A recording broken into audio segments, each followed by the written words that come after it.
नमस्कार, मैं हूं आपके साथ खुशबू सिंह। स्वागत है आपका युग चरण में। चलिए शुरुआत करते हैं बुलेटिन की। इसरो ने शनिवार को गगनयान मिशन के क्रू एस्केप सिस्टम की सक्सेसफुल टेस्टिंग की। श्रीहरिकोटा के सतीश धवन अंतरिक्ष केंद्र से सुबह 10 बजे से लॉन्च किया गया था। इसे टेस्ट व्हीकल ऑर्बिट मिशन 1 नाम दिया गया है। ये मिशन 8.8 मिनट का था। इस मिशन में 17 किलोमीटर ऊपर जाने के बाद सतीश धवन स्पेस सेंटर से 10 किलोमीटर दूर बंगाल की खाड़ी में क्रू मॉड्यूल को उतारा गया। रॉकेट में गड़बड़ी होने पर अंदर मौजूद एस्ट्रोनॉट को पृथ्वी पर सुरक्षित लाने वाले सिस्टम की टेस्टिंग की गई। टेस्ट फ्लाइट में 3 हिस्से थे। ऑर्बिट मिशन के लिए बनाया single stage liquid rocket, crew module और क्रू एस्केप सिस्टम। विकास इंजन को मॉडिफाई कर ये रॉकेट बनाया गया था। वहीं क्रू मॉड्यूल के अंदर का वातावरण अभी वैसा नहीं था जैसा मैन्ड मिशन में होगा। इससे पहले आज ही 2 बार मिशन को टाला गया था।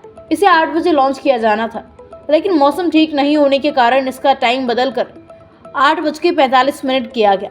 फिर लॉन्चिंग से 5 सेकंड पहले इंजन फायर नहीं हो पाए और फिर से मिशन टल गया, लेकिन इसरो ने कुछ देर बाद इस गड़बड़ी को ठीक कर ली। कनाडा के प्रधानमंत्री जस्टिन ट्रूडो ने कहा कि भारत के फैसले से दोनों देशों में हो रहे लाखों लोगों का जीवन कठिन हो जाएगा। दरअसल कनाडा की विदेश मंत्री मेलानी जॉर्जी ने पुष्टि की थी कि 41 कनाडाई डिप्लोमेट्स को भारत ने हटा दिया है। उन्होंने कहा था कि भारत ने इसके लिए 20 अक्टूबर की डेडलाइन दी थी, जिसके बाद कनाडा को एक कदम उठाना पड़ा। शुक्रवार को एक प्रेस कॉन्फ्रेंस के दौरान पीएम ट्रूडो ने कहा, भारत कूटनीति के मूल सिद्धांत का उल्लंघन करके लाखों लोगों का जीवन मुश्किल में डाल रहा है। मैं उन कनाडाई लोगों के लिए सबसे ज्यादा चिंतित हूँ जिनकी जड़ें भारतीय उपमहाद्वीप से जुड़ी है। ट्रूडो ने कहा कि भारत से कुछ कनाडाई डिप्लोमेट्स को निकाले जाने से ट्रैवल और ट्रेड जैसे मामलों में दिक्कत आएगी। ट्रूडो ने कहा कि इससे कनाडा में पड़ रहे भारतीयों को भी परेशानी होगी। इसके बाद अमेरिका के विदेश मंत्रालय के प्रवक्ता मैथ्यू मिलर ने कहा, हम भारत से कनाडाई डिप्लोमेट्स के जाने से चिंतित हैं। 2 देशों के बीच मसले सुलझाने के लिए डिप्लोमेट्स का होना बेहद ज़रूरी है। अमेरिका ने कहा, हमने भारत से कनाडा के डिप्लोमेट्स को ना निकालने की अपील की थी। साथ ही उनसे निज्जर की हत्या की जांच में कनाडा का सहयोग करने को भी कहा था। हम उम्मीद करते हैं कि भारत 1961 के वियना कन्वेंशन का पालन करेगा, जिसमें डिप्लोमेट्स के विशेषाधिकार और इम्यूनिटीज़ के बारे में बताया गया है।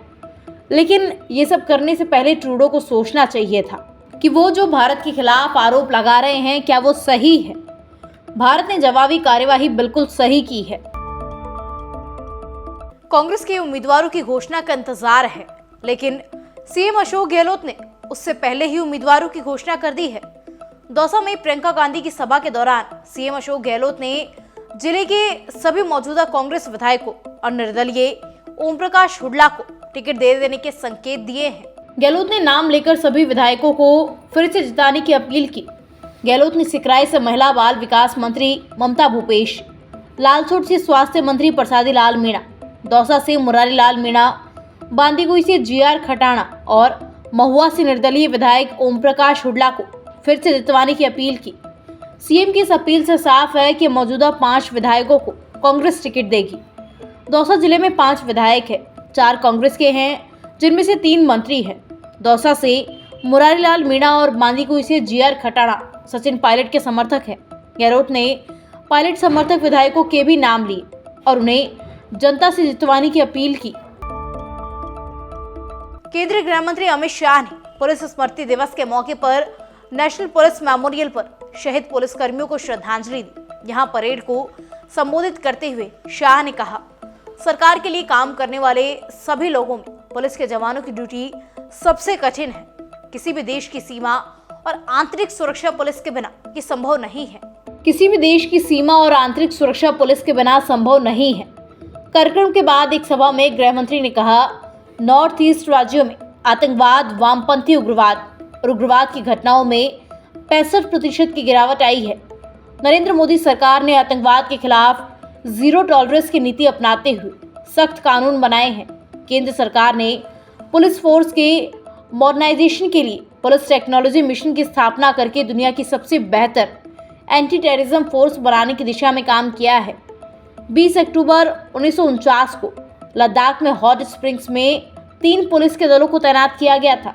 इनमें 2 दलों के सदस्य उस दिन दोपहर को वापस लौट आए, लेकिन तीसरे दल के सदस्य नहीं लौटे। इनमें 2 पुलिस कांस्टेबल और एक कमांडर शामिल थे।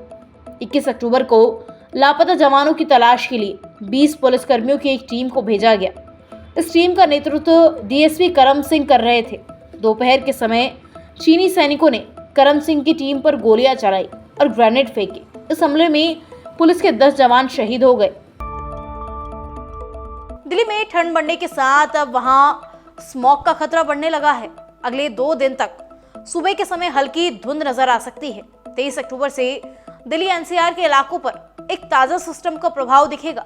हवा का रफ्तार कम होने से दिल्ली में प्रदूषण बढ़ेगा।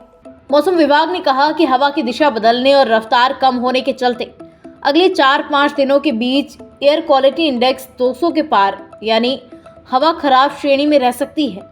इस बीच शुक्रवार को केंद्र के साथ राज्यों की एक संयुक्त बैठक में दिल्ली सरकार ने केंद्रीय पर्यावरण मंत्रालय से दिल्ली में पटाखों पर पूरी तरह से बैन लगाने की बात कही।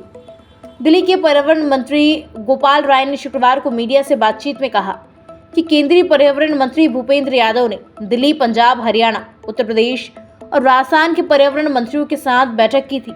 इस बैठक के दौरान दिल्ली ने पूरे एनसीआर क्षेत्र में प्रदूषण पर अंकुश लगाने के लिए कई उपाय सुझाए।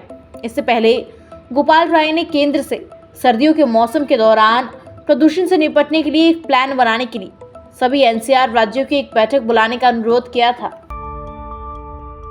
ऐसी तमाम खबरें देखने के लिए सब्सक्राइब कीजिए हमारे चैनल को और यूं ही बने रहिए युग चरण के साथ।